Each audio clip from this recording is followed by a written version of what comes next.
If a single look of disdain could bring down an entire empire, what would you do if you were the one who saw it from the very beginning? Every great downfall begins with a moment that seems harmless. That morning, Orion Enterprises glowed beneath the rising sun, its towers mirrored glass catching the golden light like a symbol of power and success. But across the street, in a simple ash-gray cashmere sweater, stood a woman in silence, calm, observant, carrying a mission no one could have foreseen. That woman was Dr. Lena Whitmore, CEO of Whitmore Innovations, a woman of color who earned her PhD in technology from MIT at the age of 27 and now leads one of the world's most influential AI corporations. Today, she arrived without an entourage, without a name tag, without a reception. She came alone, on time, not to sign a billion-dollar contract, but to observe how her potential partners treated an ordinary human being, someone without title or power. And no one inside the Orion building knew that the quiet woman standing in the lobby was the most critical test they would ever face.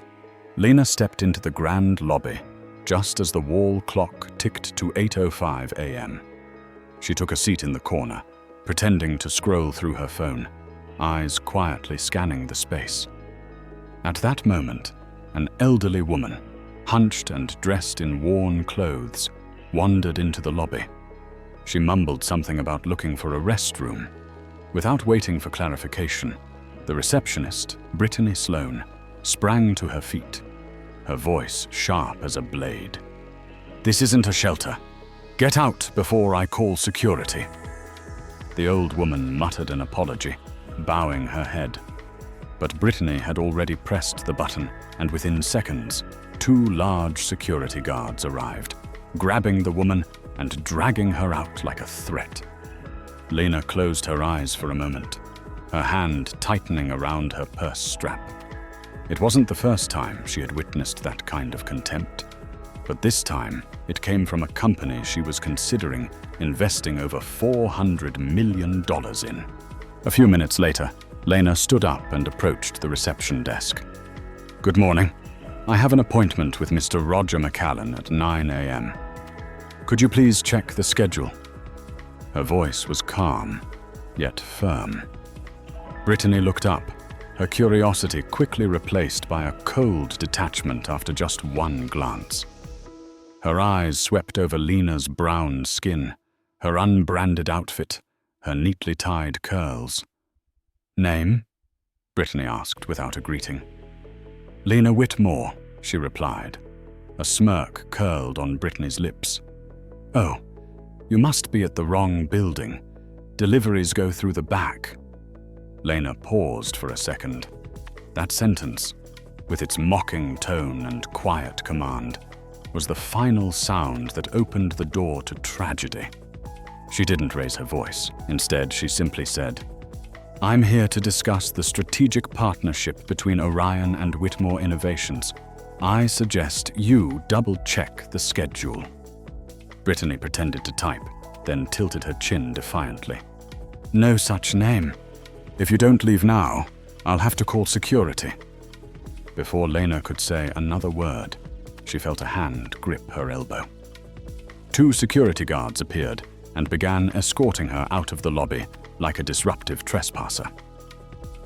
From the elevator bank, Harvey Knox, the vice president of operations, watched the entire scene unfold. He knew exactly who Lena was. He also knew that this contract could mean survival for the company. But instead of stepping in, he simply stood there, expression cold, eyes calculating. On the mezzanine, Celeste Bryant, the only woman of color in the company's mid-level management, stood frozen. She had recognized Lena the moment their eyes met, but her voice failed her. The years of quiet endurance turned into stone, anchoring her feet in place. Beneath the dazzling crystal chandelier, a fatal misstep had just taken place. and no one in that building yet understood that this stumble would take the entire Usui empire down with it. As the firm grip of security closed around Lena's arms and pushed her out of the main lobby, every gaze in the building turned toward her, as if she were a troublemaker. But Lena didn't resist, didn't raise her voice. She simply walked out, spine straight, eyes cold as steel sweeping across the shimmering Orion logo etched into the soaring glass wall. Right there, on the edge of the sidewalk where the breath of the city still steamed in the early air, Lena reached into her coat pocket, pulled out her phone, pressed a single button, and spoke with a calm that was chilling in its precision. "Initiate Omega Protocol.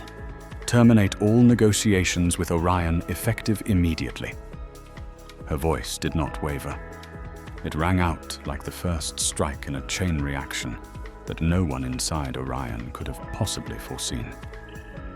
Meanwhile, on the upper floor, Harvey Knox stepped away from the elevator corridor, a faint smirk tugging at the corner of his mouth. He walked slowly back to his office, coffee cup in hand, still steaming. To Harvey, Lena was the perfect excuse to move his plan, to oust CEO Roger McCallan one step closer to reality. He had long resented the idea of partnering with a company led by a woman of color, firmly believing that tradition was something worth preserving. And this morning, watching Lena being thrown out like some wandering nobody, he realized the plan might unfold even more effectively than he had imagined, without him having to lift a finger. Back at reception, Brittany returned to her chair, chin tilted with smug pride. She bragged to the colleague beside her about how she put that weird woman in her place, laughing over her latte. She had no idea that within minutes, her name would flood social media, and the company she worked for would be at the center of a public firestorm. Upstairs, Celeste Bryant still hadn't moved. Her heart ached, her hand gripping the railing until her knuckles turned white. She had once believed she could help change the culture at Orion. But after seeing Lena dragged out like a nobody, she realized something deeper. If even someone as powerful as Lena could be dismissed so easily because of the color of her skin, then how many others like her, like the young talents she had mentored, would be crushed beneath the weight of this system? Outside, a sleek black limousine was already waiting. Lena's assistant, Devon, opened the door, his face uneasy. "Orion just called back. They're trying to confirm this morning's meeting." Lena simply shook her head, her voice sharp as a blade. "They've confirmed enough. When a corporation allows someone like Brittany to represent them, it's no longer a mistake. It's a reflection of who they are." The car pulled away, blending into the morning traffic, leaving behind the once proud building, now marked as ground zero for an impending reckoning.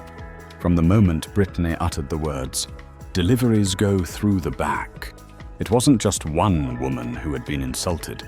It was an entire moral framework that had been placed under scrutiny. Lena knew this well.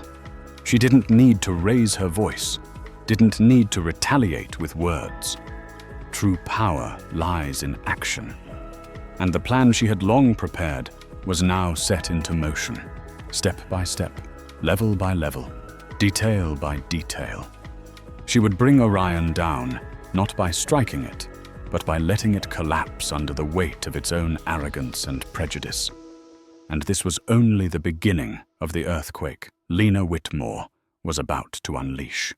Just hours after Lena walked out of the Orion building, a press release was published across every major business media outlet. Whitmore Technologies officially terminates all strategic partnerships with Orion Group due to alarming signs of corporate culture and internal ethical violations.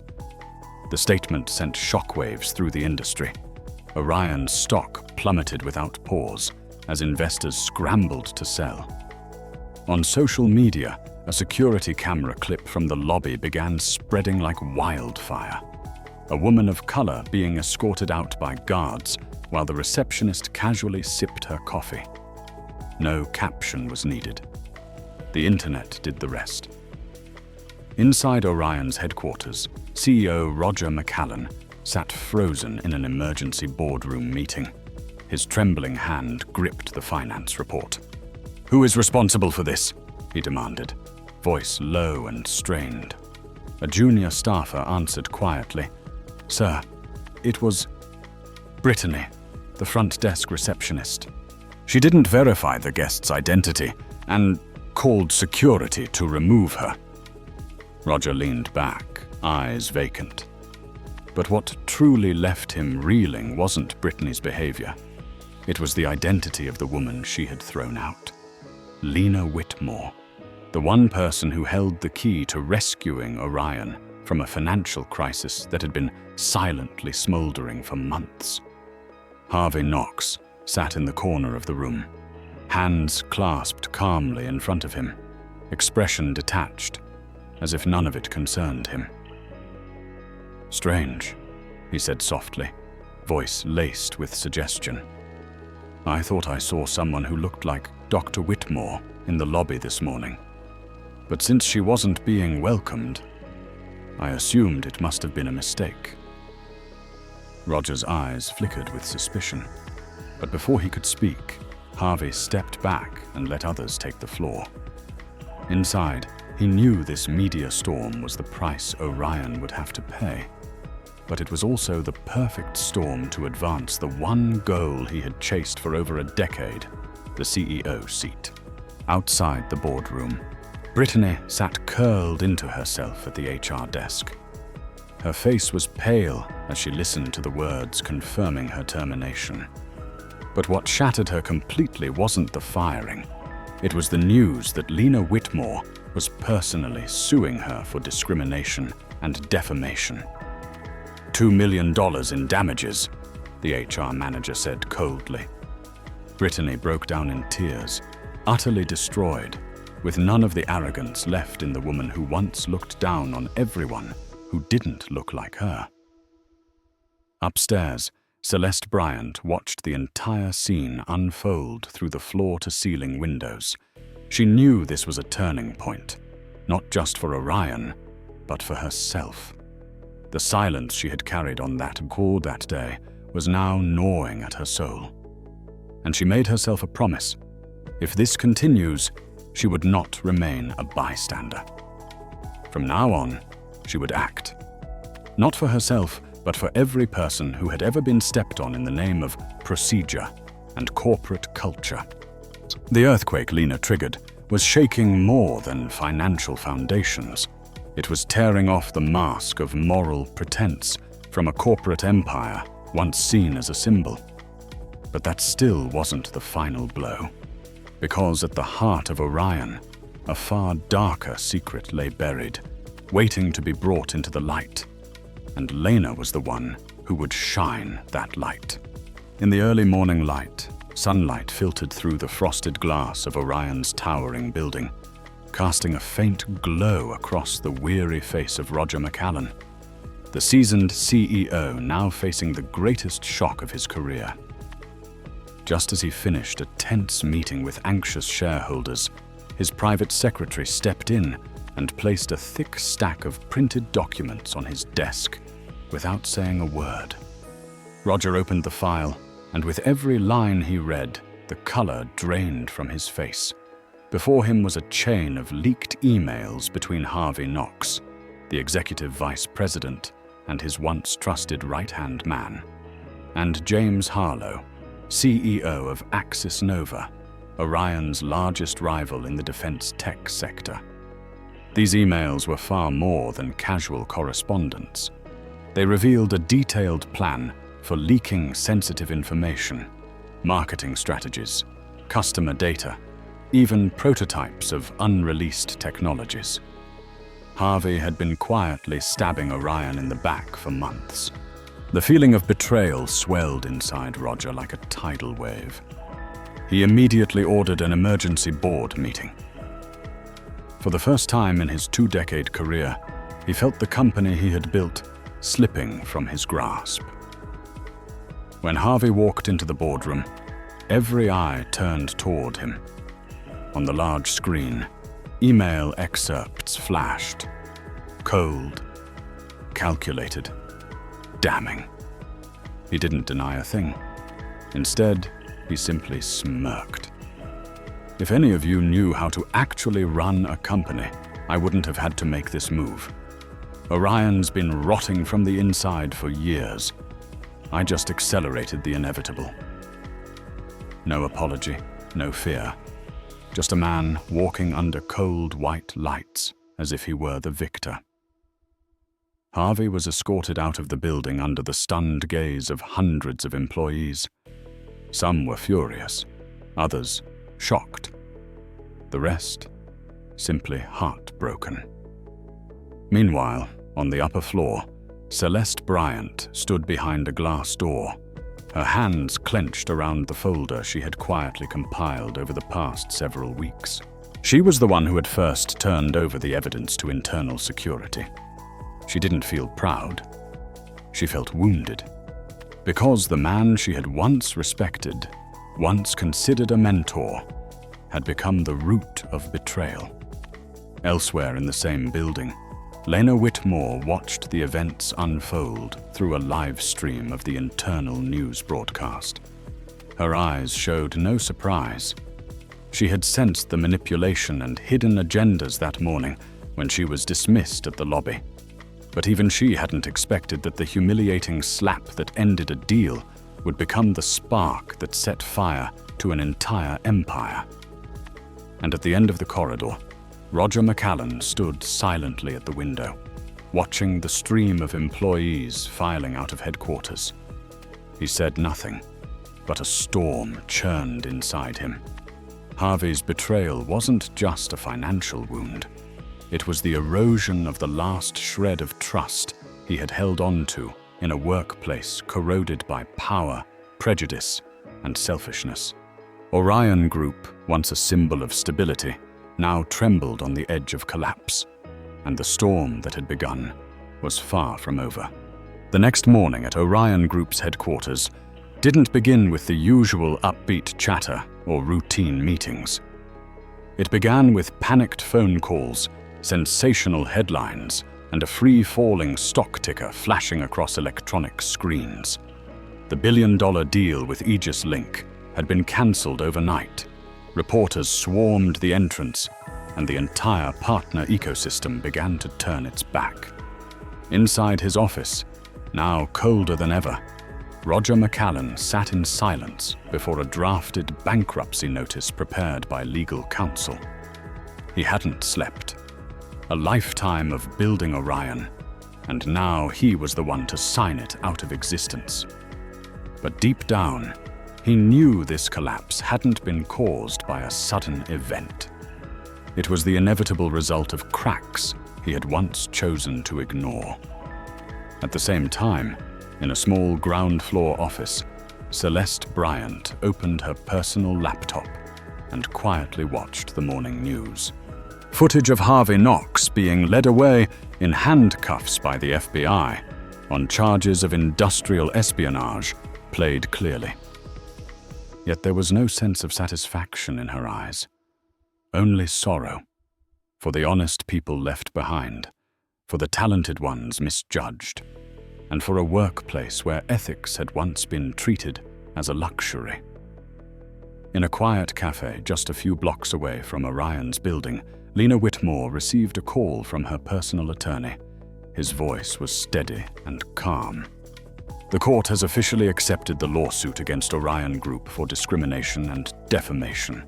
All documentation is complete. Lena closed her eyes for a moment, not out of vengeance, but out of resolve. This was no longer just her story.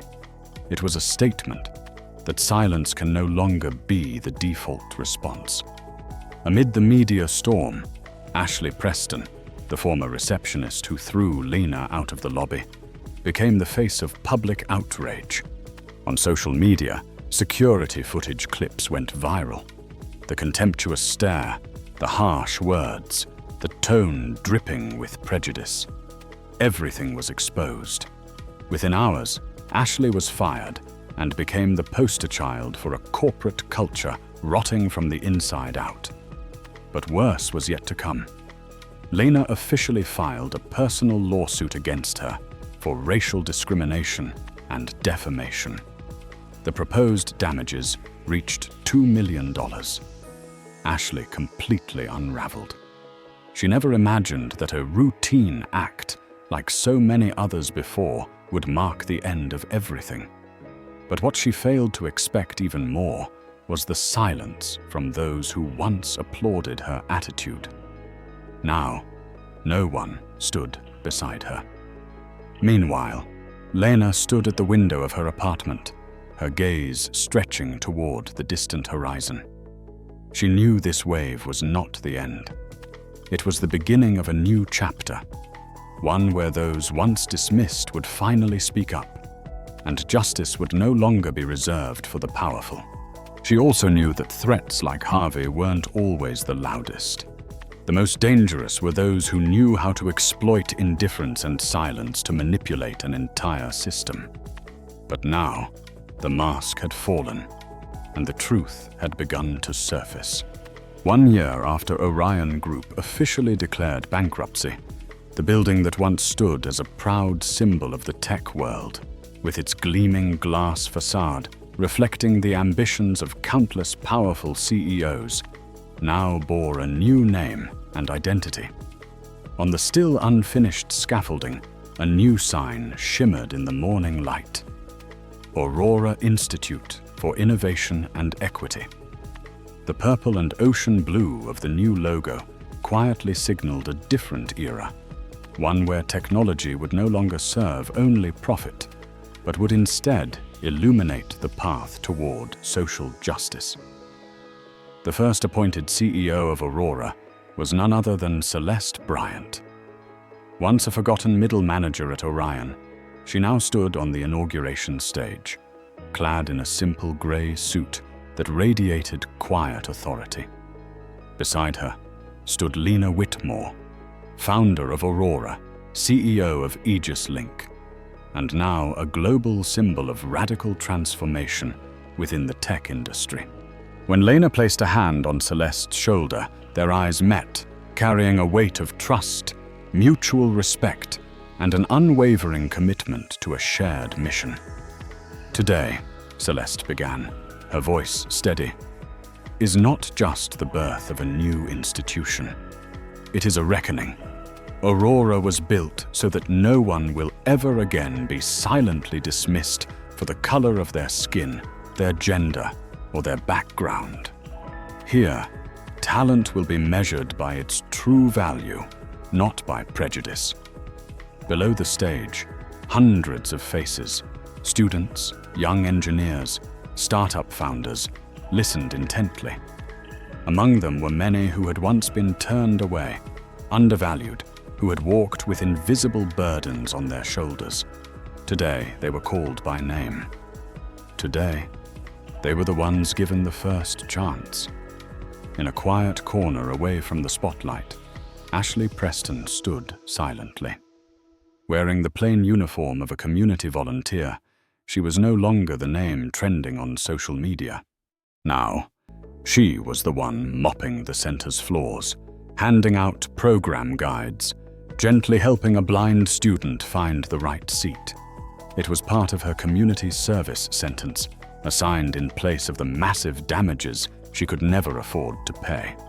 With each working day, she was learning something new about humility and empathy, qualities she had long forgotten during her time behind Orion's polished front desk. Across the country, in a quiet rural town, Roger McCallan now lived in seclusion in a modest wooden house. He no longer took calls from former colleagues and hadn't appeared in a financial paper in months. Each morning, he sat on the porch, reading articles about Aurora, with eyes full of sorrow and something close to peace. Somehow he knew Lena hadn't simply sought revenge. She had turned wounds into purpose, transformed mistakes into leverage for what was right. As for Harvey Knox, he was serving his sentence in a federal prison for industrial espionage and shareholder fraud. The walls couldn't contain shame, but they could force a man to face who he truly was. On cold, sleepless nights, he often lay awake, thinking about the people he once scoffed at, and about that final moment when Lena looked at him, not with anger, but with a gaze that had already moved far, far beyond him. Aurora Institute is more than just a center for innovation. It is a living reminder that injustice can be overturned when those at its core refuse to back down. Lena, Celeste, and the thousands standing behind them did not answer harm with fire, but with light. And it is that light, step by step, that is now rewriting the way an entire industry views justice, dignity, and the future.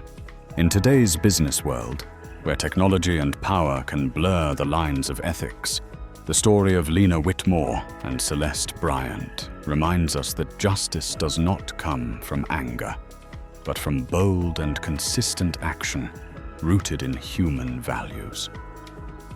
From one seemingly minor act of discrimination, an entire system collapsed, and from its ruins, a new culture was rebuilt, founded on equality and compassion.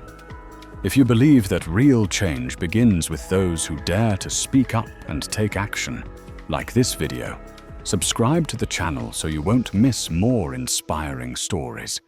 And don't forget to leave a comment with the phrase, "real change," to help spread this powerful message.